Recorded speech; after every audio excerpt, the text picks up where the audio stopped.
Hello all, ఎంతో tasty and healthy అయిన గోధుమ పిండి గంజిని తయారు చేసుకుందామా ఈరోజు. గంజి తయారు చేసుకోవడానికి 1 స్పూన్ నెయ్యి, 3 స్పూన్ల గోధుమ పిండి తీసుకొని ఇలాగా ఫ్రై చేసుకోవాలి. తర్వాత ఒక సపరేట్ బౌల్లోకి తీసి ఉంచుకోవాలి. ఎక్కడ ఉండలు లేకుండా ఇలాగ పేస్ట్ లాగా కొంచెం కొంచెం వాటర్ పోస్తూ పేస్ట్ లాగా కలుపుకోవాలి. 1 గ్లాస్ గంజి తయారు చేసుకోవడానికి 1.5 గ్లాస్ వాటర్, 1/2 గ్లాస్ మిల్క్ పడుతుంది.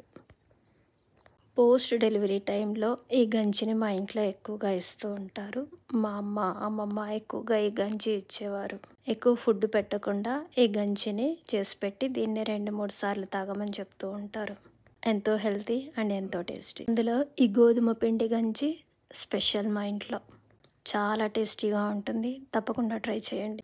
బాగా మరుగుతున్న ఈ నీళ్ళల్లోకి ముందుగా కలిపి పెట్టుకున్న పేస్ట్ని వేసి బాగా మరగనివ్వాలి. ఇక్కడ నేను కొంచెం 1 స్పూను బెల్లం యాడ్ చేస్తున్నాను. కొంచెం సేపు బాగా ఉడకనివ్వాలి. తర్వాత ఎంజాయ్ చేయడమే.